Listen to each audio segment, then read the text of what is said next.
This video is sponsored by War Thunder. Welcome to Butt Souls, everybody, a futuristic retelling of Adam and Eve with the two main characters being Eve's left butt cheek and her right butt cheek. A game so controversial it has started an online revolution to free Stellar Blade, from having Eve's boobs be just a tad bit more covered. I know there's wars and stuff being fought all over the planet right now, but this is the real cause we need to rally behind. But anyway, the main purpose of this video isn't that, but to rank Eve's boobs from left to right. I mean, bosses from worst to best. Using these tiers, going up from awful all the way up to amazing. But luckily, we don't have to worry about the bottom two tiers this time. To ensure I would learn the fights in depth to more accurately review them, I forced myself to beat each boss without using any form of healing. So with this horrible intro out of the way, let's start at the bottom.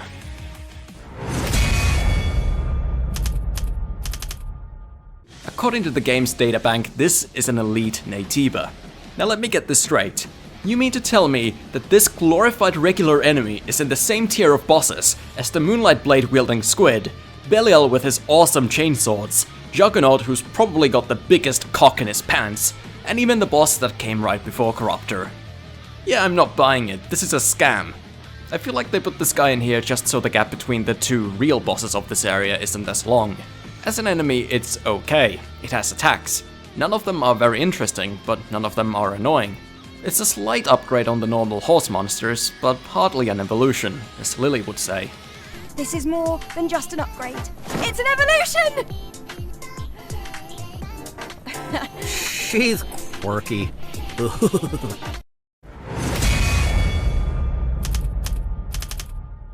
I've seen some people who are fans of the Maelstrom fights and see them as a nice departure from the general gameplay. Some even liken them to a Dead Space or Resident Evil fight. Personally, I find it hard to get excited about a boss with 3 attacks and forced subpar shooting mechanics. Sure, it's a break from the usual gameplay, but that's the game. That's what they've meticulously designed to be engaging and satisfying, whereas the shooting takes advantage of none of the game's strengths and is lackluster by comparison. And the boss doesn't have any of the creep factor of Dead Space and none of the theatrics of Resident Evil. It's just a giant butthole you come across and forget about, until it comes back again, completely unchanged. And then you go back to forgetting about it. Don't get me wrong, it is a nasty looking monster and you definitely could do something disturbing with it, but they didn't go for that.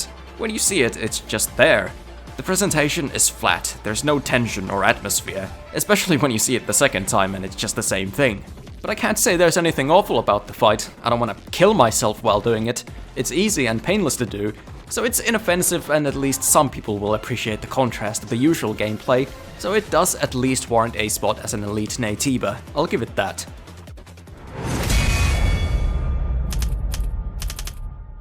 By comparison to Corruptor, Behemoth is a much better example of a regular enemy being upgraded into very much its own thing.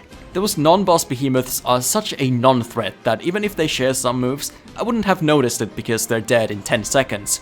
But also in comparison to the rest of the game that has some of the most amazing monster designs I've seen in a while, Behemoth is kinda lame. It's just a tiger with a hand on its head. But I do very much appreciate an optional unique boss with its own unique soundtrack, one which sounds pretty nice. As for its moveset, you're not gonna find anything too exceptional here. It's another Stellar Blade boss. It has 2 phases, phase 2 adding a few more attacks, it has blue attacks forcing you to dodge forward, purple attacks forcing you to dodge backwards, and yellow attacks just forcing you to dodge. It's a fine enemy to use your fun toolkit on, and that's good enough. Before we continue, I'd like to invite you all to try out War Thunder, the sponsor of this video, which I think is the reigning king of vehicle combat and customization. This is like if someone did a full 3D scan of real tanks, planes, ships, helicopters, down to the very components of each vehicle and their function, even the crew inside, and imported them into a game. And that comes into play in combat because all components can be damaged or disabled, so you gotta keep that in mind whilst on the offense or defense. Personally, my favorite part is just the sound design.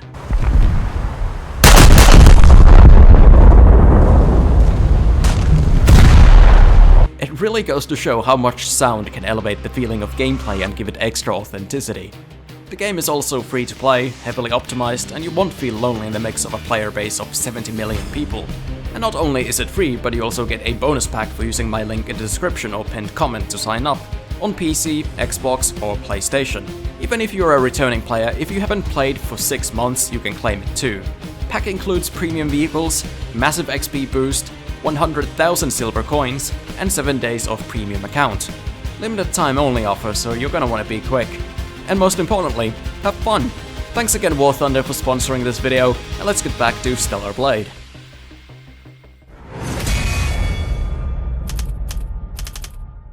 Gigas is your first taste of the Alpha Naytibas, who are the strongest of all the monsters you face. And yet, I didn't feel he was any more special than the first elite Naytiba we kill on our own. He does have a wheel for a face, so that's pretty special, but he hardly even uses it in the battle. Effectively, this is just a big gorilla. It's made to stand out even less as one of the big bads of the game when it's reused as an optional boss in the Wasteland. And despite having the same head wound we give the original Gigas, I don't think it's supposed to be the same one. We super killed him! But it does have an enhanced moveset, making it a better fight mechanically. You'll notice there are a lot of optional refights in Stellar Blade, but personally I'm completely fine with it as long as the second version has an expanded moveset. This one is just in a weird position where it lessens the significance of the main story fight, but is also a better fight than it. The reason this ranks lower is the disappointment factor, and for some reason I just found his moves irritating. I can't quite put my finger on it, they're not bad or unfair attacks, I was just not into it.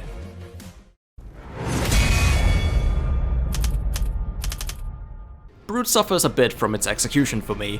It's not a Stellar Blade introduction to the game as a tutorial boss, and it's kind of forgettable as a refight. The first fight doesn't do anything as a tutorial, since even though this is the first time you'll see a yellow attack, you're not told what it does. You just have to guess. Or die, it won't matter because you can't lose here. You get the same cutscene regardless, so the threat is completely staged. It could be a cool introductory moment, but I find the whole giant beach battle scenery and the bird-like Alpha Naytiba showing up to one-shot your friend to kinda steal its thunder.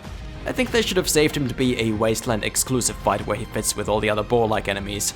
His real fight there has inappropriately dramatic music, the same as in the intro, but there it made sense given that everyone just fucking died. But I'll give Brute this. His enhanced moveset is pretty fun. I like the fire AoEs, and his long punch combos feel impactful, especially when he adds explosions to said punches. It was a surprisingly intense fight, even if I was horribly overleveled for it. But that's it for the decent tier, we're moving up to the good stuff.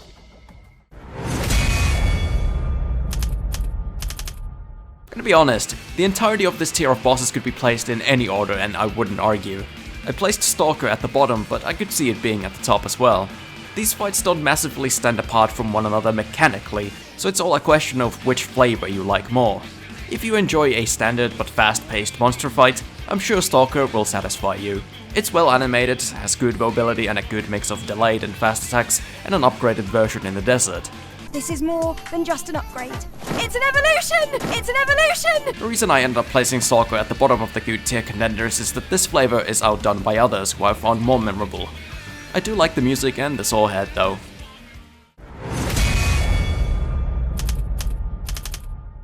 A malformed, skull-faced, creepy robot is more up my alley, and that's the only reason she ranks higher than Stalker. Her mobility is much more limited than Stalker's, but again, she's more memorable with the off-putting design and beautiful arena. Her basic attacks are very basic, just claw swipes, but they tried doing something interesting with her giving birth to suicide baby bots. It made me play a little different. I had to be more conservative with my use of burst skills. You wanna save those so that you can instantly wipe them out. She also has a cool mid-air laser combo, but in between doing that and giving birth, there's not much going on. I'm sorry I have so little to say. These are solid good fights, I just don't have much to complain about or praise, other than visuals and music, which are consistently great in this game. You should definitely give the soundtrack a listen.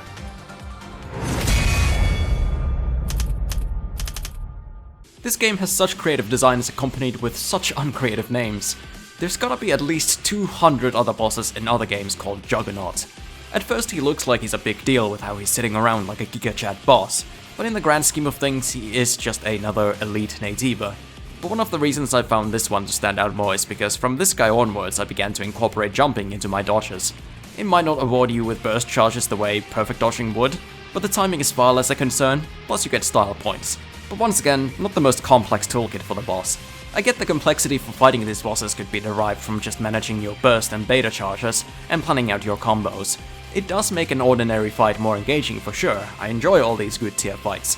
But what I'm looking for is something to help set them apart other than cosmetics. They start becoming more unique in how they respond to the player's actions in late game, and it's no coincidence we haven't had any of them appear in the rankings so far. This might end up being the most controversial placement for a boss in this ranking, because at least from what I've seen on my Discord server, people are really into the Tachy reunion. But for me personally, this was probably the most disappointing moment in the entire game. The encounter with your second Alpha Naytiba is built up long and well, and you go through a long-ass level fighting Stalker and Juggernaut, both feeling more complex than the prior bosses. And they're just elite, not alphas. And the alpha itself is none other than your mentor friend begging you to kill her, with this awesome dusty room and one of the game's better soundtracks playing. All the pieces were set in place for this to be an amazing encounter. And then she's dead. And it's all because she refuses to fight you. She's so squishy and so passive, she can be stun-locked for all eternity with little to no resistance. And when she rarely does decide to block your onslaught, she follows it up with a purple attack that is easy to counter and gives you a massive damage window on her already minuscule health bar. You could excuse her lacking offense on her purposely managing to hold back, since obviously she doesn't want to fight you. To me it doesn't feel intentional, but I don't know, I didn't design this fight.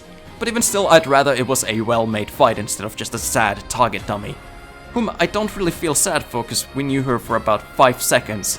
And all I can focus on while she's dying is her very prevalent camel toe. When she does attack, those attacks are pretty good, but nothing you haven't really seen before, and I think by this point in the game it was time to mix things up. Have the bosses counter your moves better, have something like combo mix-ups or more uninterruptible states, or something to that effect. Probably a good time to mention Tachy mode, which you get from beating Tachy, which I decided to never use in boss fights because it just makes them too easy. So let's just forget about that mechanic going forward. So on the one hand, the music and visual design is brilliant. Gameplay on the other hand, well, I guess that's the hand she lost.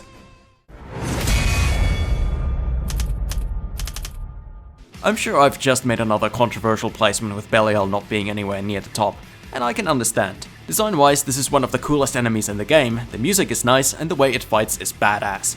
First it attacks you on your way down a slide that must have been designed by the Pale King of Hallownest.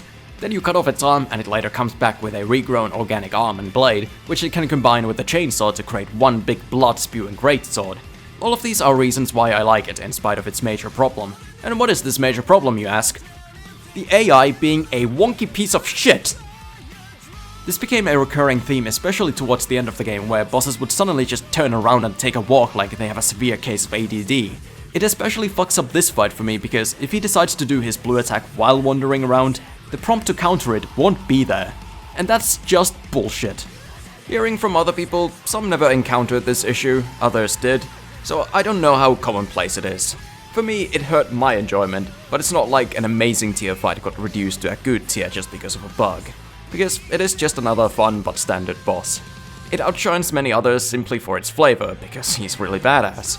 So if you've played this game, let me know if you've ever had this AI issue yourself. I want to know how common it is. My favorite part about Abaddon, whatever, is not its name, but the evolution of its moveset from the first phase of the first fight to the last phase of its refight. At first it's pretty much just 2 hits at a time. Phase 2 adds extensions to those combos, but the refight will start with those extensions already in from the beginning, and will add even more in the second phase. It's like easing you into learning these lengthy combos that are satisfying as hell to fully deflect. In addition, they turned his cute lightning bolt summoning into Bolt Hell. It's in my opinion the best refight in the game, and while the first one is very simple, it was an appropriate first boss. Brute doesn't really count because you can't even die there. Gotta say, the music goes needlessly fucking hard for a boss of little relevance.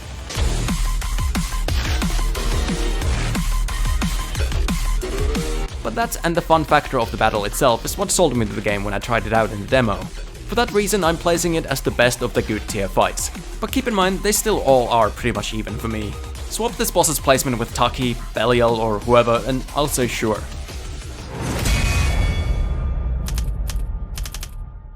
If Ludwig the Holy Blade and Simon Manus had a baby, with a little bit of Cthulhu DNA in there, I now know exactly what that would look like. Although I put this boss in the great tier, I don't think purely gameplay-wise this is really much of an upgrade from our last entries. But it does have its merits, particularly all of its ranged abilities, which reminds me of Manus, but better. I like whenever these fights make you have to do more than just perfect dodge or parry. Sometimes running is the best option. While the sword strikes are pretty basic, they are Moonlight sword strikes, which instantly makes them a lot cooler. One of my favorite attacks is this jump shockwave the boss does, which will send out double shockwaves in the final phase. I'm sure you could perfect dodge it, but jumping and maintaining altitude with aerial strikes to avoid both shockwaves was infinitely cooler. So it is a solid moveset, but my real reason for enjoying it so much, aside from the Moonlight Blade, is of course the goddamn music. This is probably one of the greatest boss themes I have ever heard. That singing voice is so fucking good. I'd like the boss to have more health just so the music goes on longer. Visually neat as well. I like how the giant screen goes error in the final phase, and the thing above the boss's head, whatever it is, it's nice. It even lets it teleport around, so it helps with its otherwise lacking mobility. The boss's moment is overshadowed a little bit by the Demogorgon showing up right after, which ends up being the actual Alpha Naytiba. Well, this is apparently just an elite. But that thing doesn't have this wonderful music, or mechanics, so I think they knew which boss they should put more emphasis on.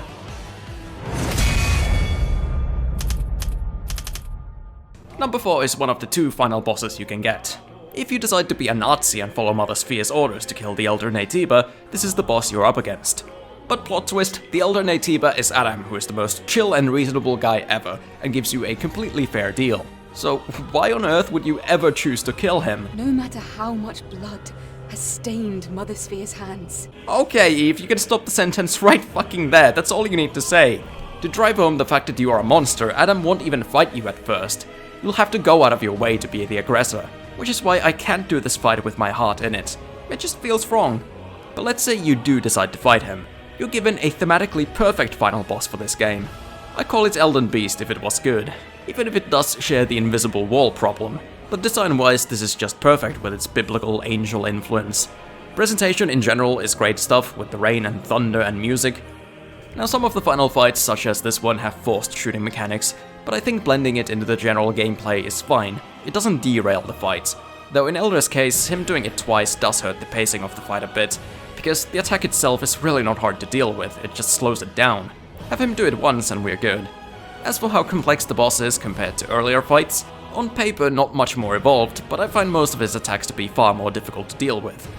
And he does at least have one combo mix-up, and can handle pressure better than most thanks to teleportation. Teleporting and jumping away also gives him the chance to use more of his ranged toolkit, which is good. Up close I had a real hard time reading the animations at first, but I gotta really appreciate that they added a glow to which arm he's using, which not only helps making sure that you're looking at the right thing, but it also indicates the timing. After a point I stopped trying to memorize the timings and just looked at the glow and it suddenly clicked. So that's really fucking great. I don't like killing him, but I sure like fighting him.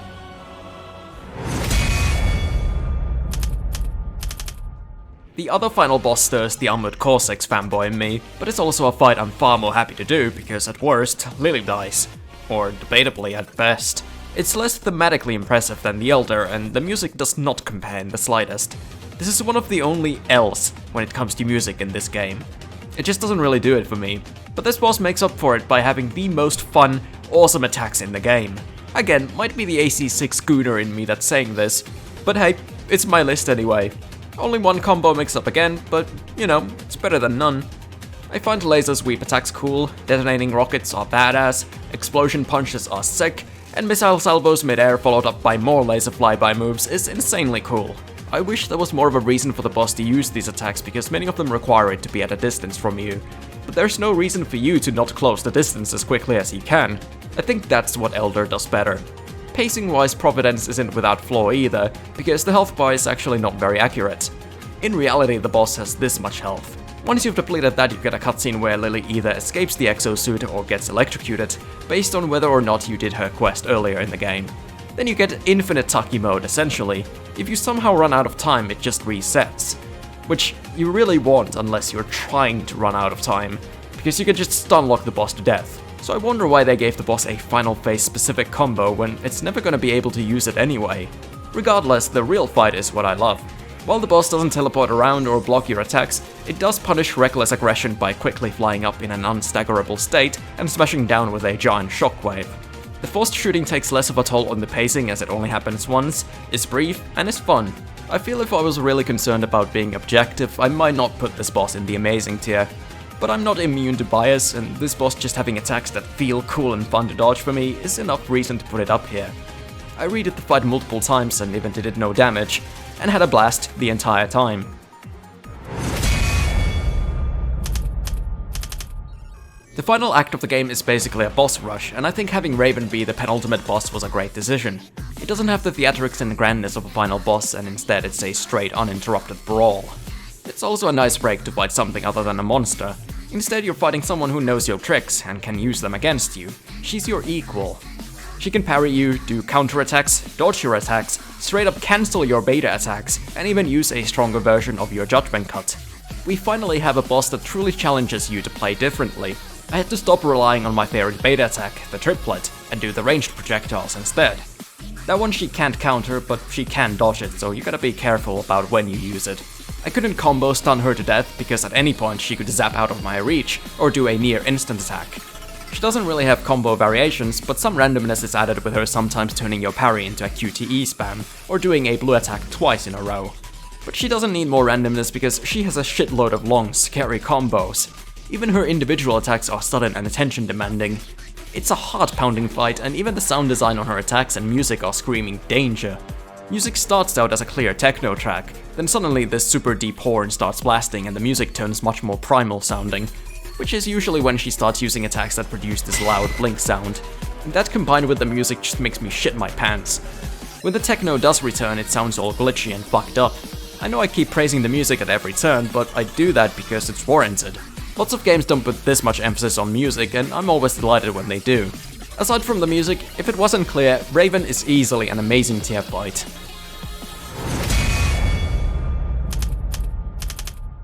The Unidentified Naytiba, aka Raven in a fursuit, caught me off guard big time after I was so used to stun-locking bosses all day and night. All of a sudden I was up against a foe that could constantly dodge my attacks, parry me, do consecutive blue and purple attacks, and even ignore the stun you usually get from countering a blue attack. This one specific combo especially has an awesome use of it. If you counter the blue attack at the end of it, she'll instantly fly away and do a counter attack. But what I learned is that if you perfect dodge the blue attack instead, she will then follow it up with another blue attack, but one that will guarantee stun her if you counter it. I think that's amazing design that rewards players managing to adapt. She's the first boss to have a couple proper mix-ups in her attacks as far as I could tell, and the first to have a forced shooting mechanic. That definitely made her stand out at the time, even if the auto-aim makes shooting the floating orbs a little bullshit. Mind you, I turned off aim assist. From what I've seen online, not everyone's into bosses that are as evasive as her. Personally, I see it as a feature, not a flaw, but I also am a cock and ball torture enjoyer. So, you know. That being said, I don't think she's unreasonably evasive. You do get guaranteed punishes on her, you just can't be mindless about it. She also has great combos and even greater unparryable attacks. Raven Swarm projectiles, Swarm AoEs, Black Goo projectiles, Black Goo eruptions on the ground, Black Goo AoEs, it's all chef's kiss. I would say this and the human form Raven are pretty much tied as the best bosses for me, but I ultimately chose this one for getting more of a reaction out of me the first time. Maybe I'll change my mind once the boss rush is out and get to replay both fights more, but until then, that's it for my ranking. So that about does it for Butt Souls for me. I believe this was a fine addition to the Soulspawn franchise, because it definitely is. Not just a Souls-like, but a straight up Soulspawn. It has parries and dodges and difficulty, so I mean, case closed. All jokes aside, I know I put a lot of focus on the difficulty aspect in this ranking, and I'm sure not everyone wants bosses like Raven who troll you. That's just my preference. It makes them more complex, it makes me have to think and not just button mash, and I like that. It's fun. So anyway, thank you for watching, and thank you to War Thunder for the sponsor. I'd like to again remind everyone to check out the game and use my link in the description and pinned comment for the bonus pack. And I'd also recommend Stellar Blade, once it's a little cheaper. Current asking price is ridiculous. Personally, I want the game to cost nothing. Hashtag free Stellar Blade.